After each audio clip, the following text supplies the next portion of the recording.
Rise Bani for IFL TV in association with MTK Global. With me on this sunny afternoon here in London, but on Zoom, my man, Mr. Spencer Oliver. Spence, how are we doing? Yeah, very good, mate. This is becoming a regular, isn't it? We seem to be talking a lot more these days. Sky Sports will get worried. How's your day going? How sun's out? Yeah, sun's out, man. It's nice. It's just breaking through where I am actually. So I've been out cutting the grass. Can you believe that? Cutting the grass, man, already. Cleaning the garage out. You know, getting in the good books, mate, if I'm honest. Spencer, I want to jump straight into it. A lot of action on Saturday in terms of boxing. Let's start with Canelo, pound for pound, #1 fighter, without doubt. Everyone expected Canelo to win, and no one doubted that Canelo wasn't going to win. However, they expected Avni Yildirim to bring a little bit more to the game. We know he's a very come-forward fighter, but it looked like he was playing it safe. It looked like he was following some sort of instructions, but then all of a sudden he got to the corner and his corner pulled him out after round 3. Yeah. Well, he didn't bring anything to the table, did he? He was basically just a punch bag in there. You know, we was expecting a little bit more. Look, he was coming off a defeat anyway to Anthony Durrell. He'd been stopped in 3 rounds by Eubank as well.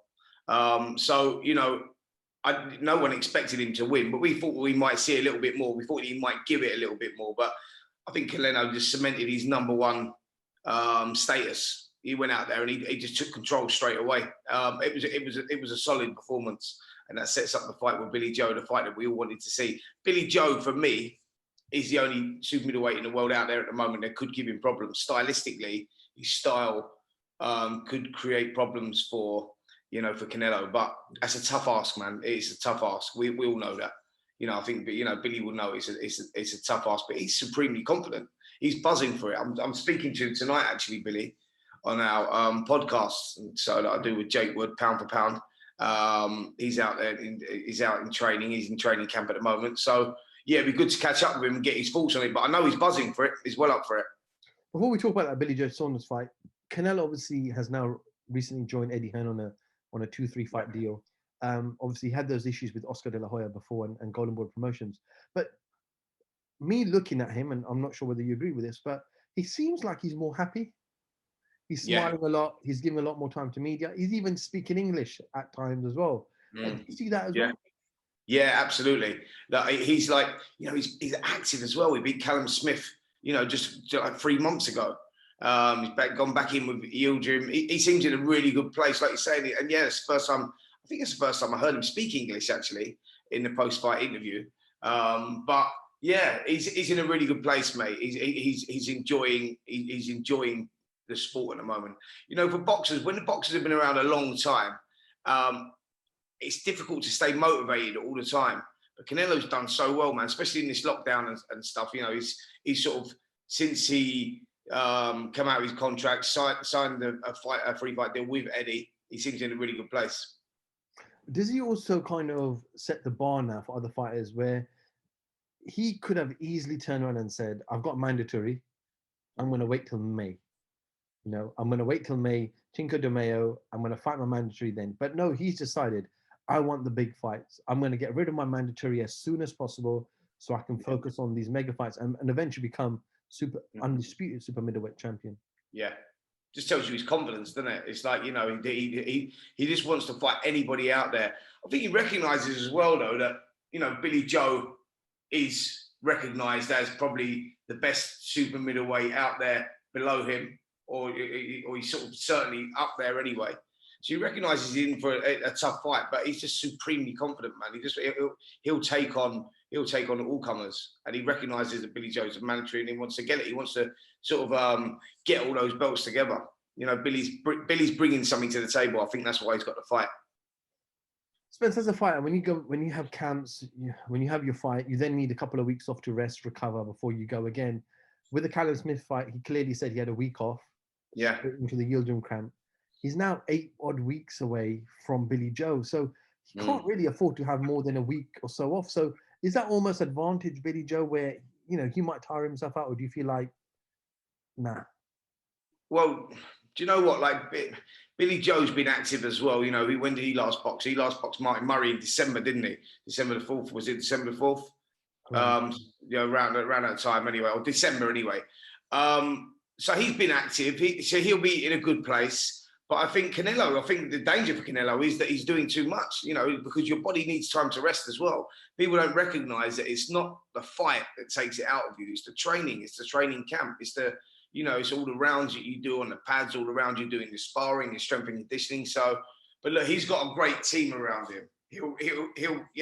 He'll take a week out, literally a week out, and start like training again and then start picking it up. So I don't think it's a disadvantage for either man, if I'm totally honest, going into this one, because they've both been active. You know, we've seen a lot of fighters at the moment that are getting into the ring, and they've been out now for the, you know, a lot of them for the best part of 18 months. So it's difficult, you know, it's difficult for some fighters. But these two guys have both been active. So both, you know, I think we'll get a great fight, man. Spence, a lot of people look back at Canelo's fight with Lara, which was about 7 years ago, and they say Lara was slick, moved a lot, jabbed, stayed out of range, and Billy Joe has similar skill sets as Lara. Canelo was asked this question in his post-fight press conference on Saturday, and he turned around and he said bluntly, that was a long time ago. That was 7 years ago. I am a completely different fighter. Can we not use that fight to analyze where Canelo is and how he'll deal with Billy Joe? Well, that's all we can use. You know, I think that, you know, if you're looking stylistically, that's the only thing we can go by. But like you say, 7 years is a long time. You know, and Canelo's improved a lot since then as well. He has improved. Look, what we saw against. So what I'm looking at, I know that Billy's a slick southpaw, so it's totally different stylistically to Callum Smith. But what I was looking at with Callum Smith was that Callum was trying to box on the outside. He was trying to get on his bike. Canelo's great at cutting the ring down. He's great at making fighters work without even doing anything, you know, and his head movements improved a lot. I think, but yeah, so listen, we know it's a tough ask, man, but Canelo's great at what he does. He makes fighters work without doing anything himself. He pressures them with his feet, you know, he just edges forward. But Billy's got a great engine and Billy's slick, you know, and that's why I think you got to give him a chance, because he's slick on his day. You know, he can compete with the best of them, definitely. Tyson Fury has come out himself a couple of weeks ago, and he said himself that he'd like to see Billy have at least another 2 fights, if not 1 fight, before going to Canelo. Martin Murray, he got the rounds in. I think before that he fought on a YouTube card in America. Yeah. His probably greatest performer was David Lemieux, Andy Lee, when he won the world title. So he hasn't really shown too much in his 30-odd fights. So are we expecting too much from Billy? Are we just looking at 1 or 2 performances and saying Billy's going to perform? I'll tell you what Billy does. Billy's the type of guy. I know Billy, actually. I know him I know him personally. He only lives up the road from me. But what Billy does is he raises his game to the caliber of opponent. You know, so the better the opponent, the better he performs. And that's why I think he's looking forward to this fight, just to see, you know, just to test himself, see where he can take himself. Lemieux's a great one to look at. You know, that going into that fight, people thought it was a risky fight. Very heavy-handed guy, a little bit flat-footed, but Billy ran rings around him. You know, he raised his game. When his back's against the wall a little bit, he raises his game. That's what I think we'll see, you know, Billy's best performance. I really do. Win or lose, I think Billy will box, you know, out of his skin. Do you think it's a 12-round fight? Yeah, definitely. Billy doesn't bring anything to the table power-wise to trouble Canelo. You know, Canelo's, you know, taking shots. And then fights with Triple G. I mean, the guy was taking flush shots. Triple G's very heavy-handed guy. So I think if Billy wins, he wins on points. But it's a tough ask, man. You know, it's like if the fight goes inside the distance, you've got to go with Canelo because he's great at what he does. Every shot he throws, by the way, Canelo. And we saw that against Yildirim at the weekend. We saw it actually with Smith as well. Every shot he throws is a power punch. Every single shot. You know, he doesn't like, he loads up with literally everything. You know, he loves that hook to the body, throws the right hands over the top, but everything's a power punch. And that's, you know, that's what Billy's got to avoid, because taking those shots. I mean, you could hear the shots going in when you're watching them. It's like, it's one of those. It's a bit like when you're at ringside for Anthony Joshua. When them shots are landing, it's like doom, doom, big thudding shots, and you can actually hear them on the telly, man. So he's so heavy-handed, Canelo, and so precise in what he does. Everything's perfect, you know. What do you think of his ring entrance? Yeah, great, man. I love him. I think he's the full package, don't you? I think he's the full package, man. But you know, he's just entertainment, mate. You get. rarely do you get like a little buzz, like you get a little bit of nervous energy as a fighter's doing their ring walks, and he's one of them for me. You know, he's great, man. You got to appreciate him. No, absolutely. Spence, we saw another fight take place in the other side of the world in New Zealand. Joseph Parker back in the ring against Junior Farr. Joseph's been out almost exactly a year, so a lot of ring rust, as you probably saw. But Junior Farr put in a very strong performance, almost like a Vladimir Klitschko type performance, where jab 1-2 and then grab.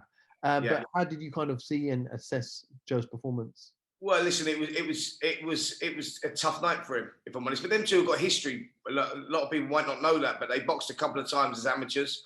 Junior Farr had beaten him as an amateur as well. So it was, although because no one's heard of Junior Farr, he's like going in 19-0. No one's heard of him. No one expected a lot. You know, being a fellow countryman as well, no one really expects a lot. And I think that Parker would have known going in it was always going to be a tough fight, and that's how it sort of played out. If I'm honest, they looked like they knew each other well. It was like you say, it was just a 1-2s tying each other up, and it was not a great spectacle to watch. He got the job done, Parker, and kept himself in the mix, but it was always going to be a dangerous fight. And they're talking about now PARKER-CHISORA. Is that a fight you'd like to see? Yeah, definitely. Do you know what? I like to see Derek Chisora in with anyone. Do you know why? Because the guy's value for money. You know, he fights with his heart on his sleeve. He says what he's going to do. You know, and he goes in there and he does it. You know, and you got to appreciate Derek. Derek's been a great ambassador for our sport. You know, he's been in with some great fights, man. I've known Derek. Well, I knew Derek. Like my dad used to train him. My uncle used to train him as an amateur. So I've known him since when he first walked into the gym. And I've got to tell you, mate, when he first come into the gym, I didn't think he was ever going to do anything. You know, he had no talent at all, Derek. Yes, he's got a big heart, but he was slow and he was ponderous. That guy works hard, man. Works really hard. You know, he done really well as an amateur, winning the ABAs. Even when he turned pro, I wasn't sure he was going to do anything. You know, and he's just, you know, he's just battled his way there, man. He just works really, really hard. The guy is, you can guarantee whoever fights Derek, they're going to know they've been in a fight. It doesn't matter who it is. You know, that's what I love about him. You know, he's great. So where's this kind of second wind resurgence come from Derek?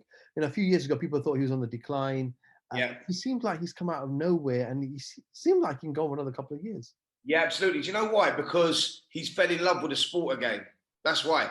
Passion carries you a long way, man. Like that's what I said to you when I was talking about, like with with like your Canelos and that. When you've been at the top for a long time, or when you've been boxing for a long time, sometimes you fall out of love with the sport. You know that you've got to get up early in the morning, go for your run. You've got to, eat the right foods. You've got to, discipline yourself.